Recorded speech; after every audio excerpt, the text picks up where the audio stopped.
noite a todos. Boa noite. Boa noite. Como a Márcia disse, né, é com muita alegria, né, que a gente se encontra aqui nessa casa que é uma verdadeira família, né, e que sensação tão boa nos traz diante das nossas dificuldades do dia a dia aí fora, né, que todo mundo atravessa, que faz parte da vida da gente, mas a gente ter esse canto aqui de sossego, de paz, né, onde todo mundo deseja o melhor para o seu irmão. Isso é um privilégio que nem todos conhecem, esse bem-estar que essa casa proporciona. Mas vai chegar uma hora que vai acontecer. O reino de Deus vai vir aqui para a terra e todo mundo vai desfrutar dessa sensação gostosa, né? De esse bem-estar que é uma casa quando a gente se abre os nossos sentimentos ao Pai, a Jesus, que veio trazer tanto amor para a gente, né? Que tanto nos quer bem, que tanto nos auxilia. Então vamos lá, agradecendo pela saúde que a gente está aqui nessa noite, né? Sem dor nenhuma, pelo privilégio, é sempre uma graça, né? A saúde que a gente tem. Nunca lembrar de agradecer. Então vamos lá falar de um tema hoje especial, né? O reino de Deus, e não tem ninguém que poderia falar melhor, nos trazer melhores informações do que Jesus, né? Sobre esse reino. Então a gente vai tentar falar um pouco sobre isso, que é da palestra do Haroldo, né? De um diálogo de Jesus, que começa quando a primeira vez que Jesus vem da Galileia para Jerusalém. E ele se senta nas portas do templo de Jerusalém, e ali, não muito longe, um grupo de sacerdotes conversava ali, e pensadores ociosos, né?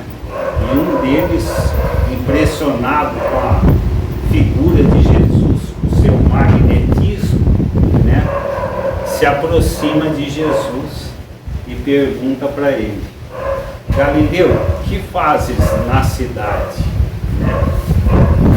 E Jesus responde: busco a fundação do reino de Deus.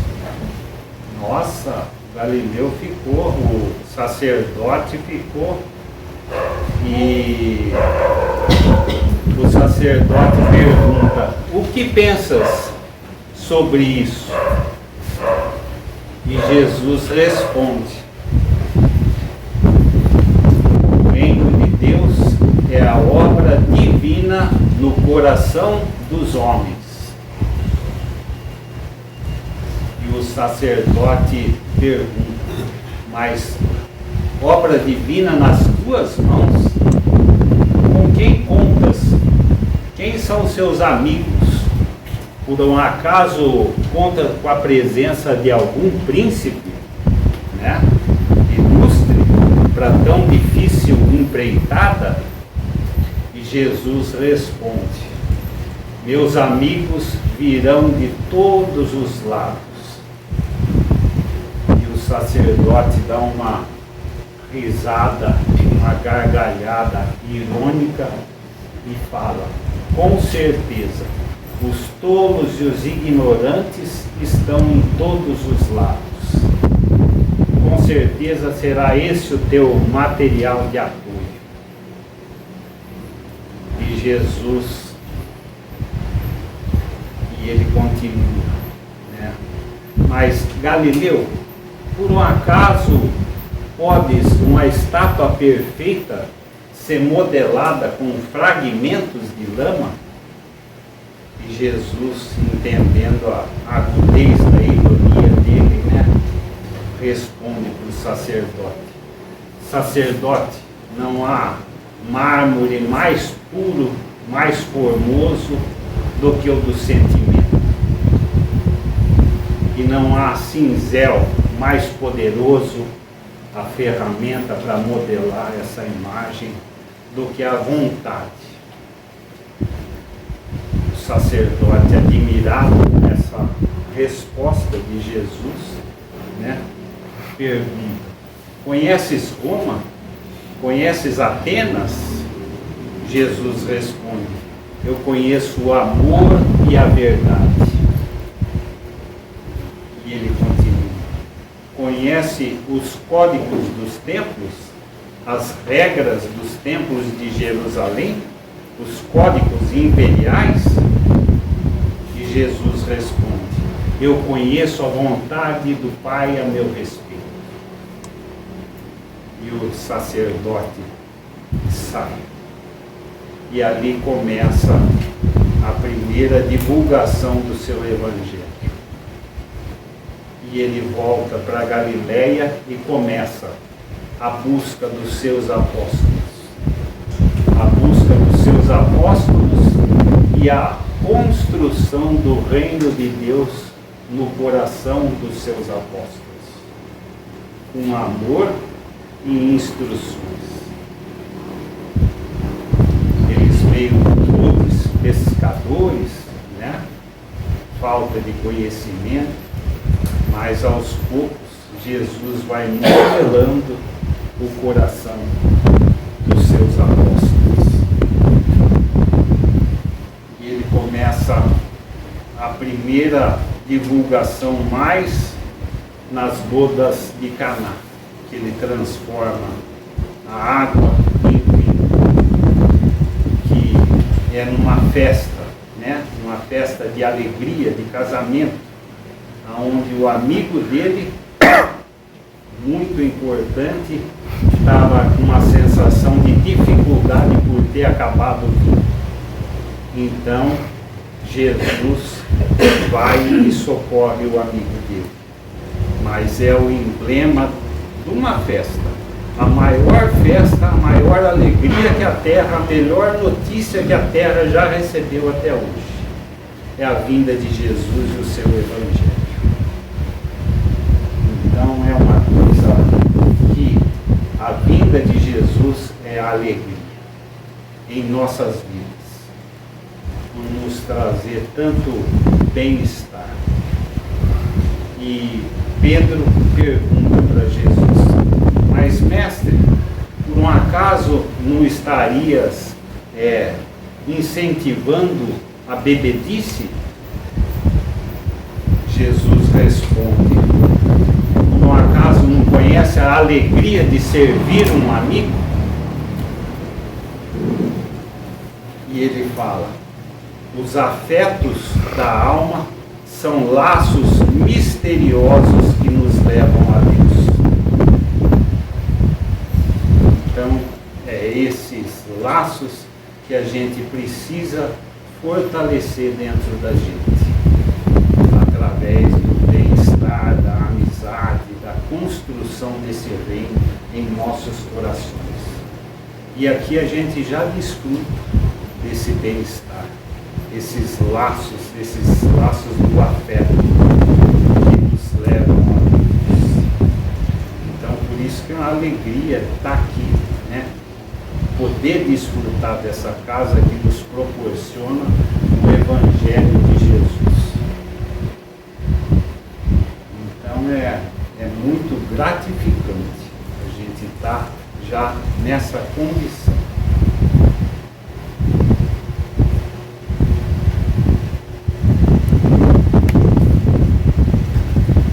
A palavra de Jesus se tornou a pedra angular, isto é, a pedra de consolidação do novo edifício da fé, erguido sobre as ruínas do antigo, sobre tudo que vinha sendo falado em todas as épocas, né? Mas daí vem Jesus pessoalmente. Então a gente vê a importância da gente construir esse reino nos nossos corações com a palavra de Jesus. Por isso que é tão importante que a gente busque Jesus para a construção desse reino, que ele seja o alicerce em nossos corações, para que a gente possa estar construindo em uma edificação sólida, estável, segura, que é fundamental para qualquer construção.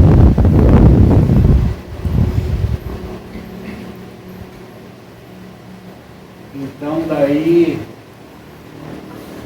a gente pegou a introdução do Caminho da Luz, que é um livro que mostra que Jesus trabalha desde quando a terra se desprendeu do sol. Então olha há quanto tempo que ele trabalha para que a gente pudesse desfrutar de tudo isso. Quanto tempo ele esperou para poder vir entre nós, numa época em que a gente ainda era muito bruto. Olha o que fizeram com ele. Ele sabia tudo que ele ia sofrer, mas ele veio trazer os seus ensinamentos, sabendo por tudo que ia passar. Olha quanto tempo esse Espírito vem trabalhando, quanto tempo ele esperou para poder vir entre nós, desde que a terra se desprendeu do sol. Então o Emmanuel, que é o protetor do Chico, que tem uma visão muito ampla, que escreve as coisas mais lindas que a doutrina espírita pode desfrutar, as coisas que quando a gente vai estudar a gente se encanta, aonde você procura, você fica encantado com o que tem, com o material que tem. Por isso que é um privilégio a gente estar estudando para poder falar. O primeiro beneficiado é a gente, porque a gente tem que procurar, e tudo que a gente procura é muito lúcido, nos traz muita informação, nos auxilia em muito. Nós somos os primeiros beneficiados.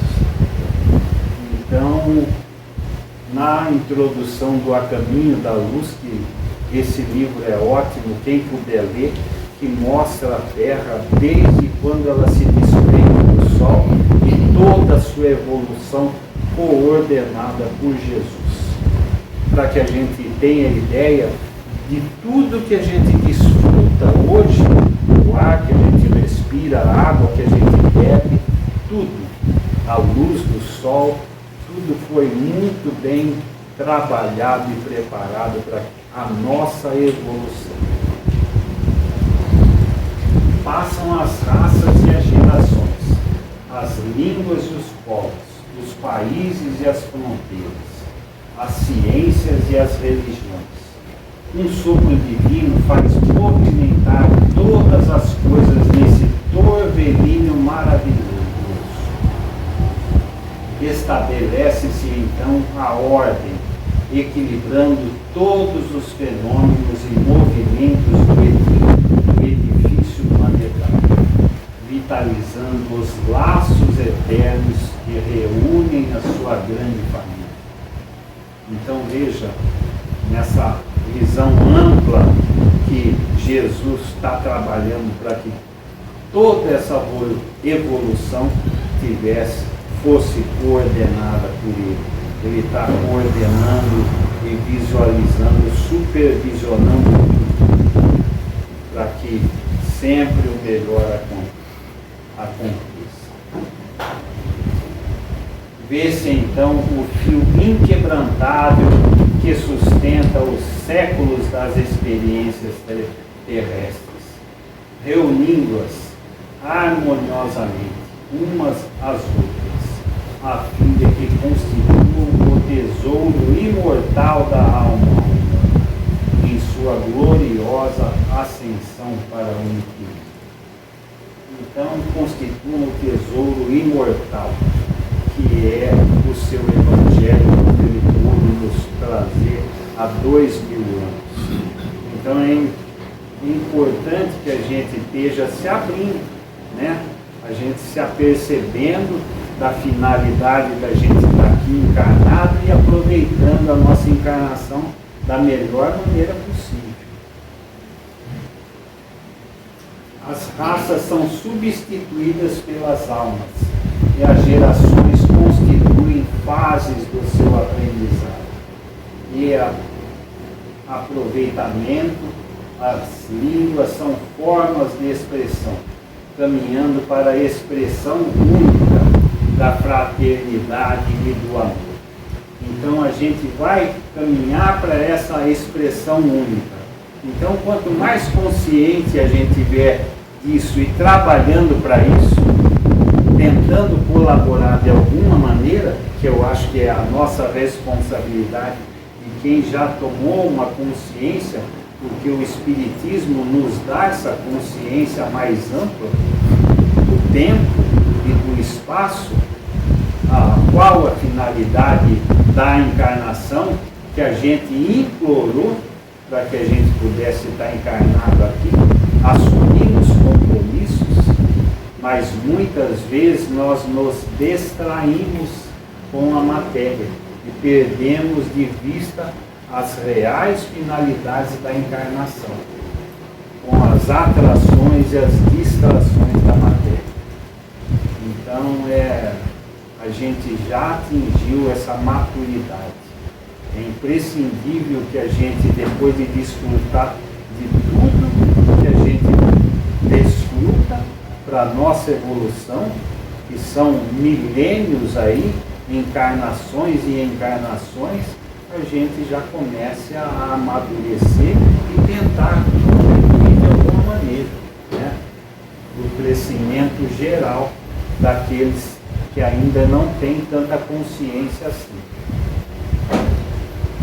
Nossos próprios olhos não podem divisar particularidades nesse deslumbramento, mas sabemos que o fio da luz e da vida está nas suas mãos. O fio da luz e da vida está nas suas mãos.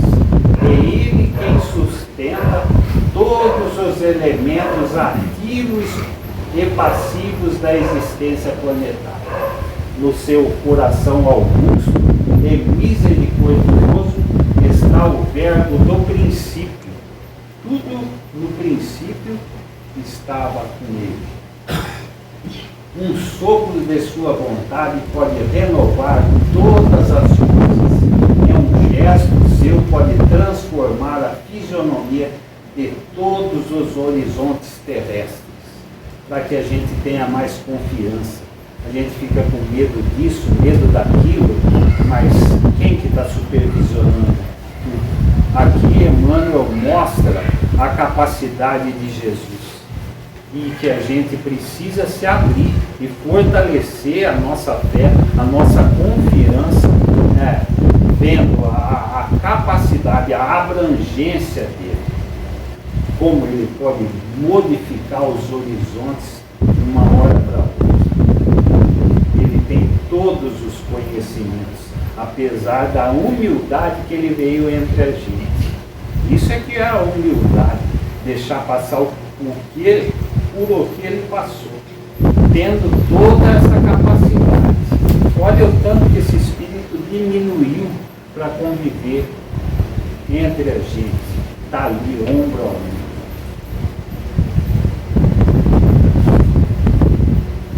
O determinismo do amor e do bem é a lei de todo o universo. E a alma humana emerge de todas as catástrofes em busca de uma vida melhor. Então, pode acontecer as maiores catástrofes com a gente, com os nossos, mas sempre em busca de uma vida melhor. Deus criou a gente para ser feliz. E a gente vai conseguir. Essa certeza que a gente precisa ter. Mas Jesus fala, eu sou o caminho, a verdade e a vida, e ninguém vai ao Pai se não for mim. Ele passou por toda essa experiência que a gente está passando e está lá na frente. Por isso que a gente precisa se abrir e buscar mais ele, de uma maneira mais intensa, para que a gente desfrute dessa, aumente a confiança nossa.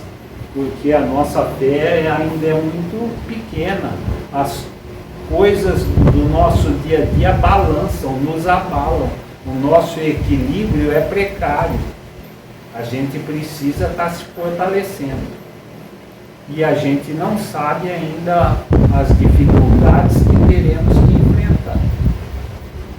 por isso é necessário que a gente reconheça a necessidade de estar aqui dentro. Eu, graças a Deus, eu sei as dificuldades que eu cheguei e estou aqui dentro. Então, cada um tem a hora dele, né? E a gente não pode querer apressar os outros, os da nossa família, né? Não adianta querer ter pressa. Deus tem os meios de colocar os seus filhos dobrando os joelhos. O orgulho que principalmente nos dificulta muito a reconhecer essa necessidade dessa força maior. Se vós me amais, guardai meus mandamentos, e eu rogarei a meu Pai, e ele vos enviará um outro Consolador, a fim de que permaneça eternamente convosco. Então, antes dele ir, ele deixou bem claro isso, que ele iria mandar o outro Consolador, para que a gente, e eu tenho a certeza que é o Espiritismo, pelas informações que ele traz, como ele consola a gente, mostrando que ninguém morre, nos enchendo de esperança. Então, é fundamental a gente ter essa certeza. Essa é a grande pedra no nosso alicerce, para a gente erguer a nossa construção rumo à verdadeira felicidade. A gente precisa ter essa certeza, essa clareza, né? Eu, graças a Deus, eu não tenho dúvida do lugar que eu estou e a certeza que eu tenho de estar aqui, que esse é o caminho, pelos esclarecimentos e o consolo que a doutrina espírita proporciona. A atividade divina jamais cessa, e justamente no quadro da luta benéfica é que o discípulo esculpirá a própria vitória. Não nos cabe, pois, a deserção pela atitude contemplativa, e sim avançar confiante para o grande futuro. Muitas vezes a gente dá aquela estacionada, né? Fica mais... E aí? Cabe a gente. Isso é uma coisa que não dá para transferir para ninguém. Essa busca íntima, esse trabalho de crescimento, é uma coisa que ninguém vai poder fazer pela gente. Então cada um tem que se mexer nessa direção.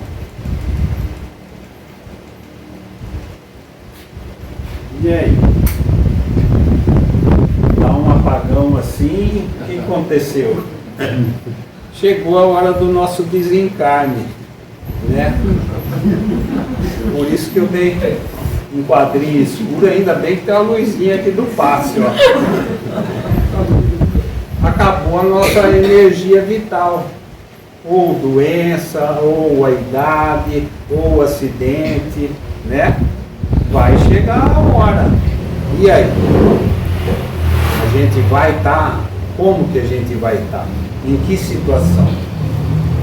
Então eu acho que é importante a gente esteja visualizando o nosso futuro, a única certeza que a gente tem, para estar mais preparado, né? Se esforçando para construir esse reino de Deus dentro da gente, porque lá não vai ter lanterninha de celular, não. Ninguém vai conseguir levar para o outro lado. A lanterninha vai ser interna, a luz que cada um conseguiu adquirir aqui, o esforço próprio. Olha lá, ainda bem que Jesus, João, pôs uma imagem sorridente, como ele veio nas bodas de Caná, com alegria. Mas a gente vai precisar chegar no escuro da nossa desencarnação para, sofrendo numa situação dificílima que os estudos aqui do sábado proporcionam, que é o caso do André Luiz, que ficou um médico, não foi um um assassino, nada, foi um médico. A dificuldade que ele passou para o outro lado. E aí, a gente vai precisar chegar nessa situação para daí implorar para ele? Ou é melhor a gente estar se mexendo agora, tentando aproveitar o nosso tempo da nossa encarnação da melhor maneira possível? Porque nós vamos precisar dessa luz que a gente se comprometeu, implorou para reencarnar. No último dói aqui das perguntas, minha mãe falou: olha, se vocês não aproveitarem o tempo da melhor maneira possível, isso vai pesar muito na consciência de vocês, perante os compromissos assumidos. Agora, se vocês trabalharem, isso vai trazer imensa alegria. Está no Evangelho, será pago aos cêntulos aqueles que trabalharam, se esforçaram, auxiliando seus irmãos, principalmente. Então eu acho que é essa a nossa responsabilidade, para que a gente acorde para a verdadeira finalidade que a gente está encarnado.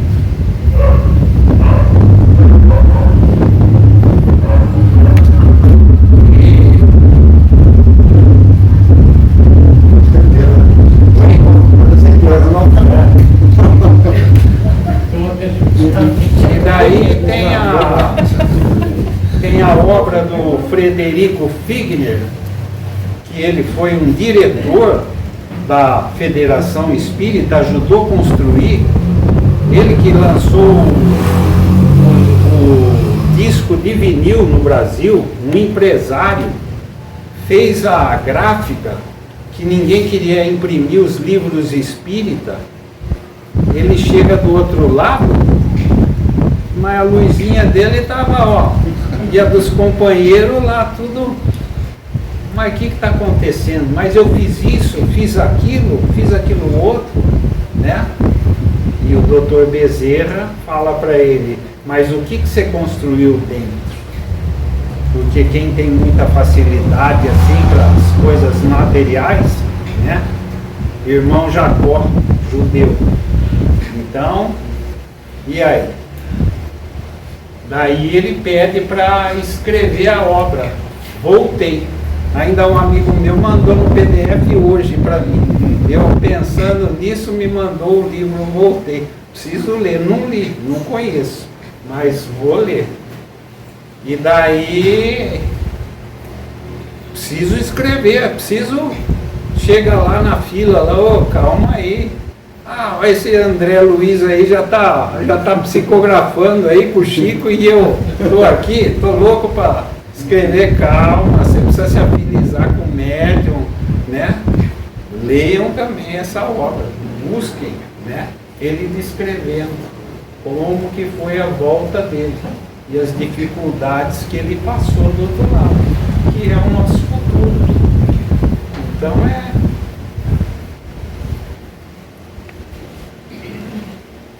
guardemos saúde mental.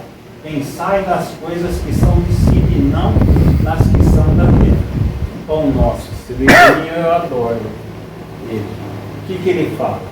O cristianismo primitivo não desconhecia a necessidade da mente sã e iluminada de aspirações superiores na vida daqueles que abraçam no Evangelho a renovação substancial.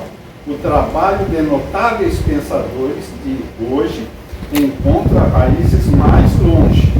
Sabem agora os que lidam com fenômenos mediúnicos que a morte da carne não impõe as delícias celestiais. Está lá quem quiser pega o livro O Céu e o Inferno, que é uma das 5 obras básicas, e lá você vai ver todos aqueles que, como o estado que eles desencarnaram, os criminosos, os que fizeram bem, como eles estão. E a gente que tem a possibilidade de participar das reuniões mediúnicas, constata o que está lá nessa obra. Então é muito bom você poder participar, que a constatação do que está escrito lá é a pura verdade. As variadas situações, tanto de quem está bem quanto de quem está mal, de quem se suicidou, de muitas situações. Qual vai ser a nossa?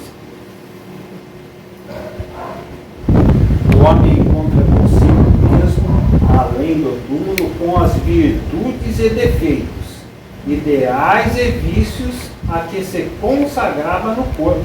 Não vai mudar nada. Do jeito que a gente é aqui, a gente vai chegar no outro lado. O criminoso imanta-se ao círculo dos próprios delitos, quando se não algema aos parceiros da falta cometida. E olha que situação. O avarento está preso aos bens supérfluos que abusivamente amontoou. Eu fui empresário, comprei minha casa, agora está lá, outra família lá. É isso que a gente escuta nas reuniões mediúnicas. Mas e aí, você está fazendo o quê? Estou assustando eles. Então, a pessoa está do outro lado e está querendo ainda. Bom, e aí? Você vê como é que fica preso às situações que a gente tem na cabeça.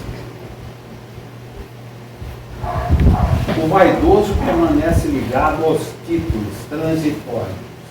O alcoólatra ronda as possibilidades de satisfazer a sede que lhe domina o centro de vida. Quem se apaixona pelas organizações caprichosas do eu, gasta longos dias para desfazer as teias de ilusão em que se lhe segrega a personalidade. O programa antecede o serviço. O projeto traça a realização. Qual é o nosso projeto hoje? Aonde a gente está apostando as nossas fichas? Cada um faça a sua avaliação. Bonito da doutrina espírita que aqui ninguém cobra nada de ninguém. Mas nos alerta, né? Ela mostra as consequências. A semeadura é livre. A colheita é obrigatória. O Haroldo fala, quando Pedro cortou a orelha do soldado, guarda a bainha, Jesus. Jesus falou para Pedro, embainha a tua espada, porque quem com ferro fere, com ferro será ferido. Há tempo de semear, há tempo de colher. Então a gente precisa ver aonde a gente está. Cada um faça a sua análise, né? O pensamento é energia irradiante. Extraímos-lo na terra e prendemos-nos naturalmente ao chão. O umbral prende ao chão. Então quem quiser ficar presinho aqui no chão, fica pensando só nas coisas daqui, né? Vai continuar.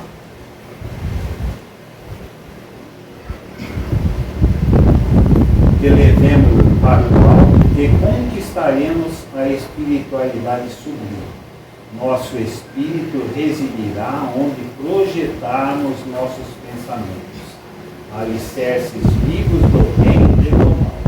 Por isso mesmo dizia Paulo, sabiamente, pensai nas coisas que são de cima. Então, você vê o reino de Deus dentro de Paulo, dentro do seu coração. Como ele começou, não faço todo o bem que quero, mas ainda faço o mal que não quero. Esse era o interior de Paulo. E como que ele acaba? Hoje não sou eu, mas quem vive, mas é Jesus que vive em mim. Então foi trabalho de quem? Trabalho dele. Construir o reino de Deus em seu próprio coração. E muitas vezes a gente está buscando a felicidade fora. E não está. Nas coisas da matéria. A maior característica da matéria é a transitoriedade. nem o corpo nosso daqui a pouco vai estar aí. E a gente fica insistindo em estar buscando nesse rumo.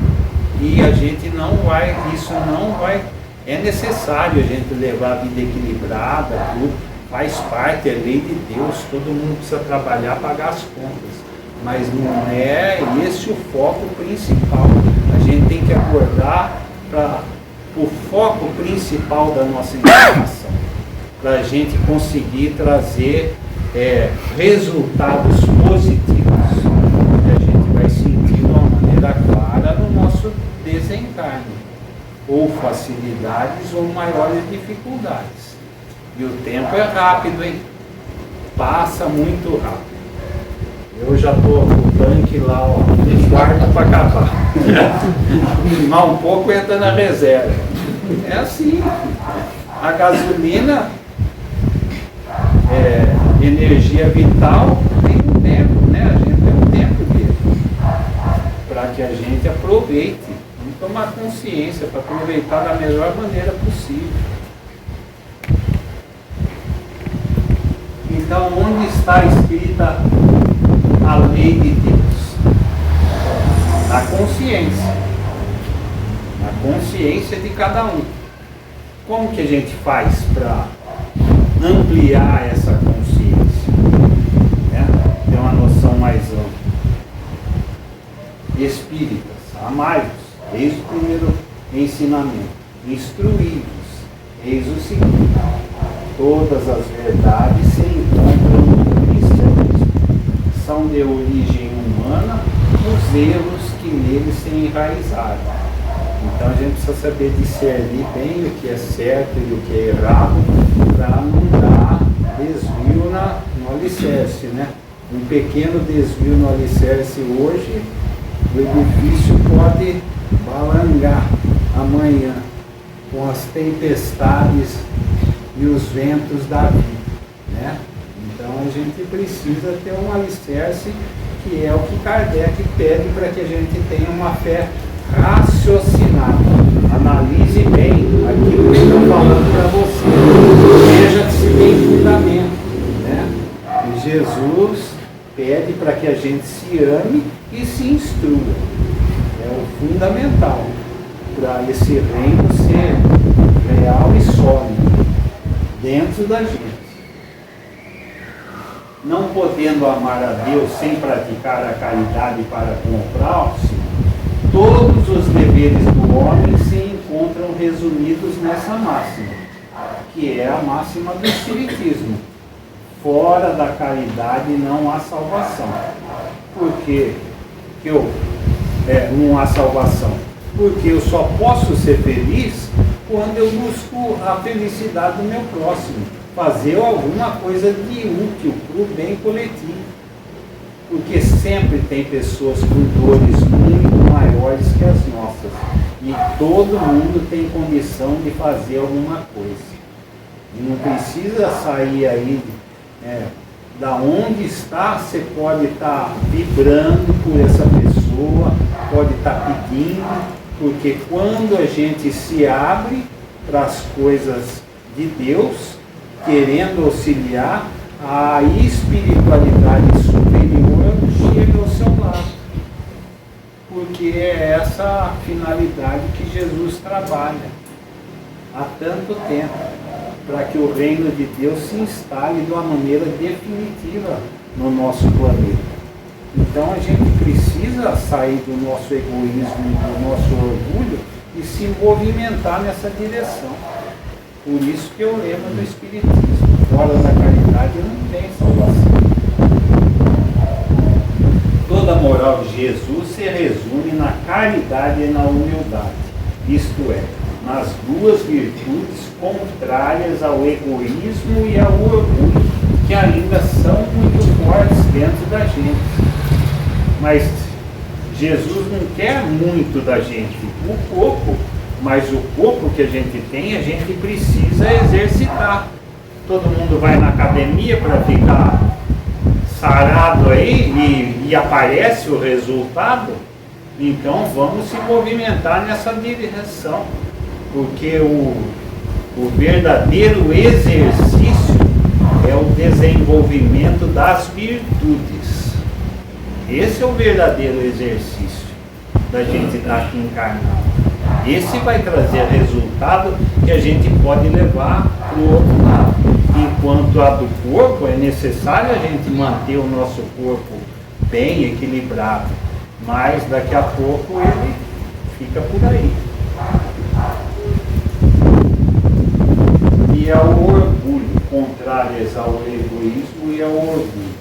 Em todos os seus ensinos, ele aponta essas duas virtudes como sendo as que conduzem à eterna felicidade. Fomos criados para quê? Para sermos felizes. Mas a gente tem que pegar aonde a bússola aponta. É Jesus, não tem outro ponteiro que aponte com maior lucidez. É o que todo mundo busca.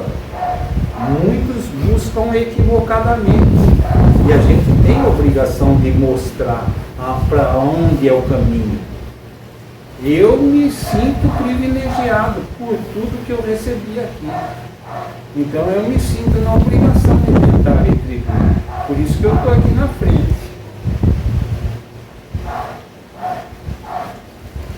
Qual o verdadeiro sentido da palavra caridade? Como a entendia Jesus. Então eu acho que a gente precisa simplificar as coisas. Senão fica muita informação e a gente não sabe como proceder diante de tanta informação muitas vezes. Então qual o verdadeiro sentido da palavra como entendia Jesus? Benevolência para com todos. Indulgência para as imperfeições dos outros, perdão das ofensas. São 3 coisinhas, é fácil de guardar. E qual a grande oportunidade que a gente tem no nosso dia a dia? É a do relacionamento, ou seja dentro de casa, ou no nosso trabalho, ou seja na rua. Então é essa a grande oportunidade que a gente tem nas nossas vidas. São os relacionamentos que nós temos. Quando a gente tiver essas 3 atitudes em nossos relacionamentos, a gente vai estar mais equilibrado, mais feliz. As agressões dos outros não vão nos afetar tanto. Como não afetou Jesus, que acabou pedindo a última coisa: perdoai, Pai, porque eles não sabem o que fazem. A gente vai ter essa visão, porque o propósito nosso é o propósito de Jesus. Vamos tentar estar pondo em prática em nossas relações do nosso dia a dia. Vamos errar, vai ser difícil, vai, mas esse que tem que ser o maior propósito. Esse é o verdadeiro sentido da palavra, da caridade, como entendia Jesus. E a nossa felicidade depende do que a gente fizer para o nosso próximo. Só assim a gente vai estar construindo um reino de Deus seguro dentro da gente, para que a gente desfrute do bem-estar que os ensinamentos de Jesus nos proporcionam. E a gente precisa aproveitar o tempo aqui da melhor maneira possível, porque é rápido. Então é isso que eu desejo a vocês todos, que tenham tentem, seguir Jesus dessa maneira, buscando fazer para o nosso próximo, em todos os relacionamentos, da melhor maneira possível, tendo benevolência para com todos, indulgência com as imperfeições alheias. Por que tanta dificuldade com as imperfeições dos outros? Porque a gente se acha melhor do que os outros. Isso é o orgulho. O que Jesus fez com a mulher adúltera? Aquele que tiver sem pecado, atire a primeira pedra. A mulher adúltera se sentiu amparada. Jesus desceu, ombro a ombro ali com ela. Cadê os que te acusam? se ninguém te acusa, eu também não vou te acusar. Vai e não erre mais. Ele mostra que a gente tem a possibilidade de não estar errando. Isso é humildade, descer da onde ele está para isso. Mas muitas vezes a gente não aceita o nosso semelhante por a gente se achar melhor. Isso é o orgulho. E não há caridade sem humildade. A virtude mais difícil. A gente tem muita dificuldade, mas a gente só está consciente das nossas dificuldades para estar tentando melhorar. Esse é o desejo que é para todos vocês. Que vocês se aproximem de Jesus, buscando o bem-estar, o respeito do teu próximo, em todos os relacionamentos. Fiquem com Deus.